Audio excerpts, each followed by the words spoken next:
तो आज हम बीएससी फर्स्ट ईयर की इनऑर्गेनिक केमिस्ट्री पढ़ेंगे, जिसमें हमारा टॉपिक है रासायनिक बंधन। पार्ट थर्ड है, जिसमें वीक इंटरेक्शंस के बारे में हम अध्ययन करेंगे। और इसमें जो हम टॉपिक देखेंगे वो है हाइड्रोजन बंध और वान डेर वाल बल।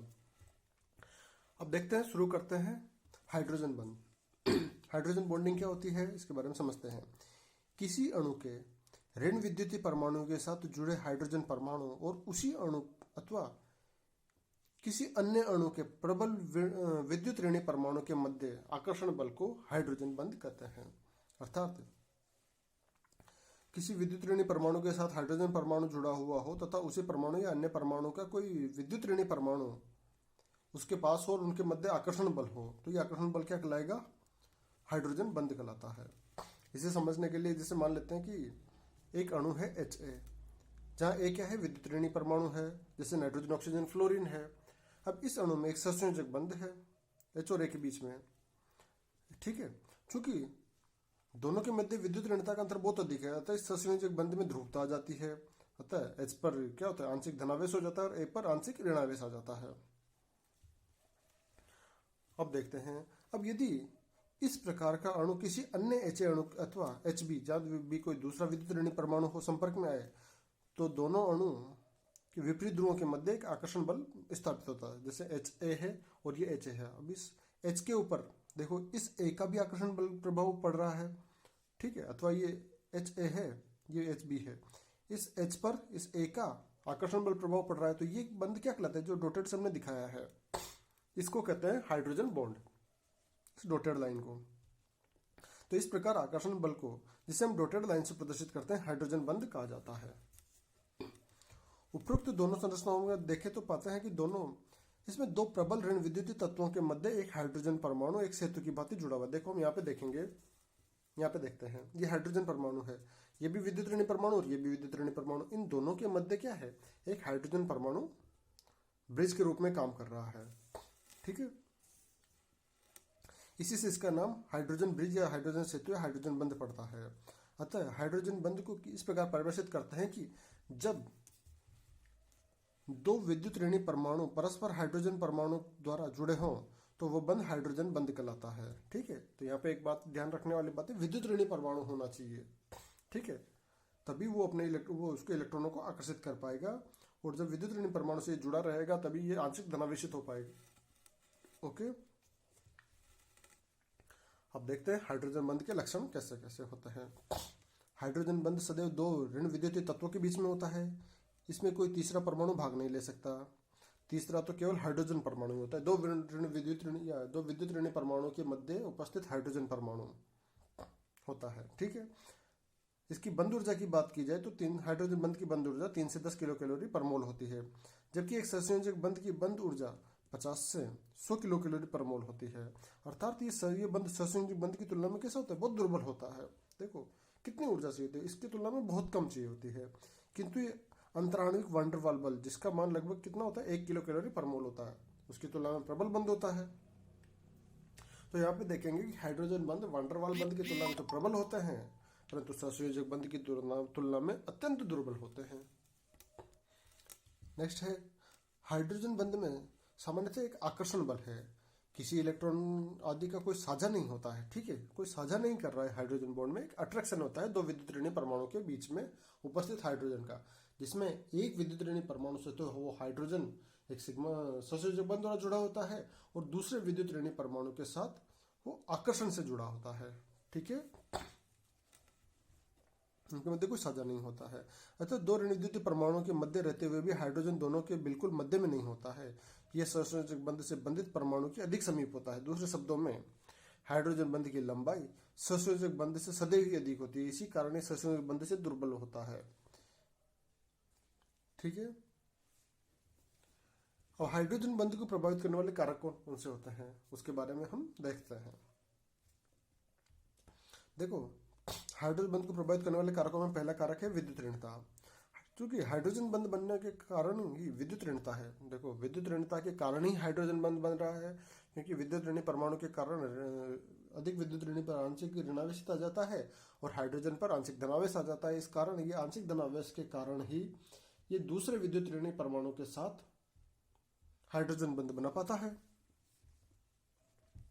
ठीक है, अतः कोई परमाणु जितना अधिक विद्युत ऋणी होता है या ऋण विद्युती होता है, वो उतना ही मजबूत और उतनी ही सरलता से हाइड्रोजन बंध बनाता है। उदाहरण के लिए नाइट्रोजन से फ्लोरीन तक जाने में विद्युत ऋणता का मान बढ़ता जाता है, अतः हाइड्रोजन बंध बनाने की प्रवृत्ति और सामर्थ्य इस दिशा में बढ़ेगी। ठीक है, अतः नाइट्रोजन NH बॉन्ड, फिर OH और FH, तो FH की हाइड्रोजन बंध बनाने की सामर्थ्य ज़्यादा होती है OH से, और OH की ज़्यादा होती है NH से। यदि OH और एसिड की तुलना करें तो ऑक्सीजन चूंकि सल्फर से अधिक विद्युत ऋणी है, अतः हाइड्रोजन बंध बनाने की सामर्थ्य OH की ज़्यादा होती है एसिड से। इसी प्रकार FH और ClH की तुलना करें फ्लोरीन और क्लोरीन के साथ में हाइड्रोजन की, तो हम कह सकते हैं कि फ्लोरीन चूंकि अधिक विद्युत ऋणी तत्व है, तो ये अधिक प्रबल हाइड्रोजन बंध बनाता है। ठीक है, अब दूसरा पार्ट है इसका परमाणु त्रिज्या। चलो, तो परमाणु त्रिज्या को समझते हैं। ऋण विद्युतीय परमाणु का आकार बढ़ने से बंध दूरी का मान बढ़ता है। ठीक है, और बंध दूरी बढ़ने के साथ बंध की सामर्थ्य घटती है। अतः जो ज्यादा विद्युत ऋणी परमाणु की त्रिज्या जितनी अधिक होगी, उसके द्वारा बना हाइड्रोजन बंध उतना ही दुर्बल होगा। अर्थात नाइट्रोजन व क्लोरीन की विद्युत ऋणता लगभग समान है, लेकिन नाइट्रोजन का आकार क्लोरीन की तुलना में छोटा है, या फिर क्लोरीन का आकार नाइट्रोजन की तुलना में बड़ा है। अतः जो नाइट्रोजन H बॉन्ड है उसकी प्रबलता क्लोरीन हाइड्रोजन बॉन्ड की तुलना में अधिक होती है। ठीक है, विद्युत ऋणता के बाद कौन से देखेंगे? परमाणु त्रिज्या। छोटे परमाणु त्रिज्या वाला विद्युत ऋणी परमाणु हो तो उसका हाइड्रोजन बंध मजबूत होता है बजाय बड़ी परमाणु त्रिज्या वाले विद्युत ऋणी परमाणु के। नेक्स्ट देखते हैं अन्य बंधी परमाणु की प्रकृति पर। जैसे CH बंध सामान्यतः स्थिति में हाइड्रोजन बंध नहीं बनाता, लेकिन यदि कार्बन के साथ प्रबल विद्युत ऋणी तत्व जुड़े हों जैसे तो CH बंध के साथ भी हाइड्रोजन बंध बन सकता है। जैसे CHCl3 में 3 क्लोरीन परमाणु इलेक्ट्रॉनों को अपनी ओर आकर्षित करता है, जैसे CHCl3 में हाइड्रोजन परमाणु अम्लीय हो जाता है और क्लोरीन परमाणु के साथ हाइड्रोजन बंध बना लेता है। कैसे देखते हैं यहाँ पर। देखो ये CHCl3 है, इसमें क्या होता है? देखो 3 क्लोरीन परमाणु है, ये इलेक्ट्रॉन को अपनी ओर खींचते हैं तो कार्बन पर आंशिक धनावेश, देखो ये अपने ऋणावेश आ जाता है तो ये आंशिक धनावेश आ जाता है। अब ये आंशिक धनावेश इस बंध के इलेक्ट्रॉनों को अपनी ओर खींचता है, तो जिसके कारण इस पर आंशिक धनावेश आ जाता है। अब ये आंशिक धनावेश आ जाता है और वापस वही CHCl3 का एक और मॉलिक्यूल जुड़ा हुआ है, उसका क्लोरीन परमाणु और इससे हाइड्रोजन परमाणु के बीच में क्या होगा? एक हाइड्रोजन बंध बन जाता है। ठीक है, तो यही कारण है कि मेथेन का क्वथनांक -164 की तुलना में क्लोरोफॉर्म CHCl3 का क्वथनांक 61 काफी उच्च होता है। क्यों? क्योंकि इसमें हाइड्रोजन बॉन्ड होता है और ये सामान्य परिस्थिति द्रव होता है।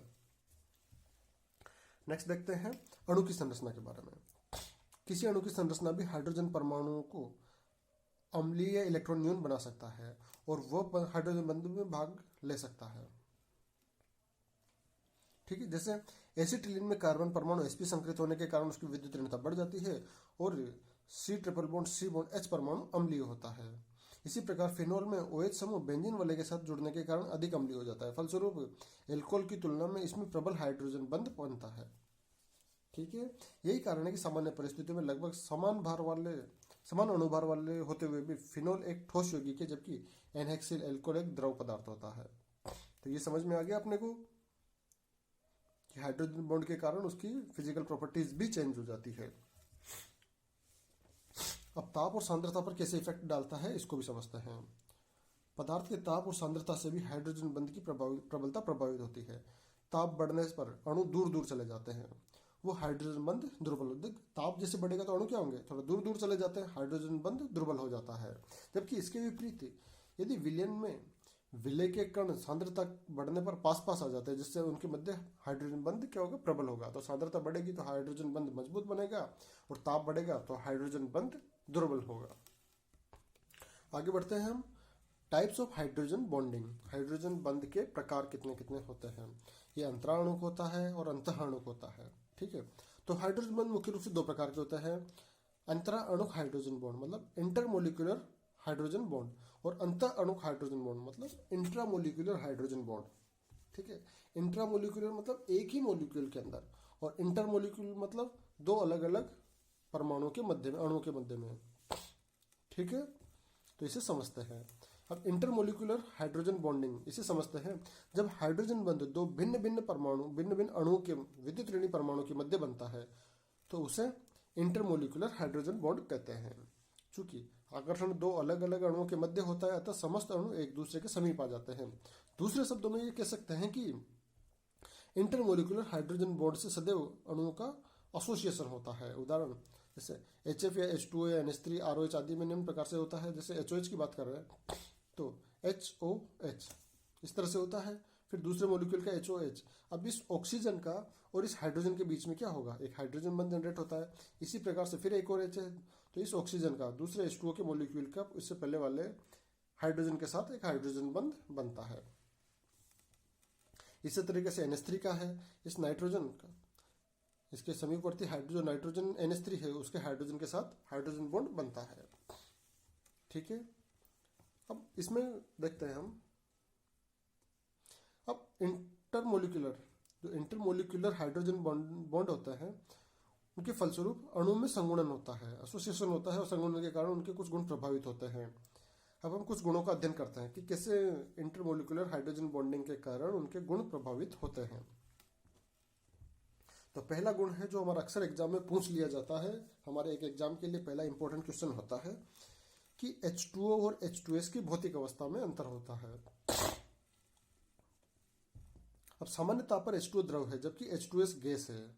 इसका कारण है अंतराणुक हाइड्रोजन बंध अर्थात इंटरमोलिकुलर हाइड्रोजन बॉन्डिंग। हम जानते हैं कि ऑक्सीजन की विद्युत ऋणता सल्फर से ज्यादा है, हमको पता है। अतः H2O में प्रबल हाइड्रोजन बॉन्ड होगा, फलस्वरूप H2O के अणुओं का एसोसिएशन ज्यादा हो जाता है। इस कारण H2O के अणु एक दूसरे के नजदीक आ जाएंगे और एक प्रकार से बहुलकीकृत होकर एक क्लस्टर बना लेते हैं और H2O का होलन के रूप में रहते हैं। सामान्य परिस्थितियों में ये जल द्रव के रूप में होता है। दूसरी ओर होता है H2S में क्या होता है, हाइड्रोजन बॉन्ड के अभाव के कारण अणु एक दूसरे से दूर दूर रहते हैं, इसलिए H2S सामान्य परिस्थितियों में गैस की भांति व्यवहार करता है। हम कल्पना करें कि यदि H2O में जल में हाइड्रोजन बंध नहीं होता तो गैस अवस्था में होता और जल ही जीवन वाला जल होता ही नहीं हमारे पास, तब जिंदगी कैसी होती इसके बारे में हम सोच भी नहीं पाते हैं। देखो नेक्स्ट है, बर्फ का घनत्व पानी से कम होता है, डेंसिटी होती है पानी से कम होती है, क्यों होती है समझते हैं। यहां से भी क्वेश्चन आता है। बर्फ के क्रिस्टल बनते समय अणु में परस्पर हाइड्रोजन बंध इस प्रकार से व्यवस्थित हो जाते हैं कि प्रत्येक ऑक्सीजन परमाणु 4 हाइड्रोजन परमाणु से घिरा होता है। ठीक है, 2 से ससंयोजक बंध द्वारा तो 2 से हाइड्रोजन बंध द्वारा जुड़ा होता है। इस प्रकार H2O का प्रत्येक अणु चतुष्फल के रूप में H2O के 4 अन्य अणुओं के साथ घिरा होता है। फलस्वरूप एक ओपन केज जैसी संरचना, पिंजरे जैसी खुली संरचना बन जाती है और चूंकि इस संरचना में बहुत अधिक खुला स्थान रहता है तो इस कारण बर्फ का घनत्व पानी की तुलना में कम होता है। देखो इसको यहाँ पे हम देखते हैं, जैसे H2O है तो ये ऑक्सीजन है, ये हाइड्रोजन है, ये हाइड्रोजन है। अब इसके बाद इस मॉलिक्यूल के हाइड्रोजन है तो ये यहाँ पर ये ऑक्सीजन के साथ में ये वाला हाइड्रोजन भी हाइड्रोजन बंध बनाता है और ये वाला हाइड्रोजन भी हाइड्रोजन बंध बनाता है। तो ऑक्सीजन मॉलिक्यूल 4 से, इसी प्रकार से यहाँ पर ये दूसरे ऑक्सीजन से जुड़े होंगे तो एक केज लाइक स्ट्रक्चर बन जाती है, ओपन केज लाइक स्ट्रक्चर बनती है। इसके कारण इसका घनत्व क्या होता है, पानी की तुलना में कम होता है। इसके बाद है हमारे पास में 0 डिग्री सेल्सियस का जल 4 डिग्री सेल्सियस तक गर्म करते हैं तो सिकुड़ता है। अब क्यों सिकुड़ता है, देखो 0 डिग्री सेल्सियस पर बर्फ बनता है और जब उस बर्फ और जल साम्य में होता है वहां पर, तो उस कंडीशन में जब उस जल को 4 डिग्री सेल्सियस तक गर्म करते हैं तो वो सिकुड़ने लगता है अर्थात उसका आयतन कम होता है। कारण देखते हैं। अब 0 डिग्री सेल्सियस के जल में हाइड्रोजन बंध के कारण 2 अणुओं के मध्य एक निश्चित दूरी स्थापित रहती है। जब इसे गर्म किया जाता है तो हाइड्रोजन बॉन्ड के टूटने के कारण जल के अणु परस्पर एक दूसरे के पास आ जाते हैं और जल का आयतन सिकुड़ जाता है। ठीक है, वहां तो हाइड्रोजन बॉन्ड ज्यादा है तो 2 अणु के मध्य फिक्स डिस्टेंस होते हैं, लेकिन जब गर्म करते हैं तो बॉन्ड टूटने लगते हैं। इसके कारण क्या होता है, जल के अणु एक दूसरे के पास आने लगते हैं और जल का आयतन सिकुड़ जाता है। 4 डिग्री से और अधिक गर्म करने लगेंगे तो जल के अणु की गतिज ऊर्जा बढ़ जाती है, जिसके कारण अणु एक दूसरे से दूर होने लगते हैं और उसका आयतन फिर से बढ़ने लग जाता है। अतः 4 डिग्री सेल्सियस पर जल का आयतन सबसे कम व घनत्व अधिकतम होता है। ये एक इंपॉर्टेंट क्वेश्चन है, अक्सर एग्जाम में पूछा जाता है कि क्या कारण है कि 4 डिग्री सेल्सियस पर जल का घनत्व अधिकतम होता है या फिर जल का आयतन सबसे कम होता है। या फिर ये भी पूछ सकता है कि 0 डिग्री सेल्सियस से जब जल को 4 डिग्री तक गर्म करते हैं तो जल सिकुड़ता है या आयतन कम हो जाता है, क्यों होता है। ठीक है, तो इसका कारण हमें क्या पता चल गया यहाँ पर कि हाइड्रोजन बंध टूटते हैं तो जल के मॉलिक्यूल एक दूसरे के पास आ जाते हैं, जिससे आयतन सिकुड़ जाता है, घट जाता है। जब और गर्म करते हैं तो काइनेटिक एनर्जी बढ़ जाती है, जिससे एक दूसरे से दूर गति करते हैं और उसके कारण जल का आयतन कम हो जाता है और ठीक है उससे आयतन बढ़ने लगता है। लेकिन 4 डिग्री सेल्सियस पर जल का आयतन क्या होता है, न्यूनतम होता है और घनत्व अधिकतम होता है। ठीक है, तो बच्चों इसके बाद जो रिमेनिंग कैरेक्टर्स हैं अभी और भी इसकी प्रॉपर्टीज है उसको नेक्स्ट लेक्चर में देखेंगे। धन्यवाद।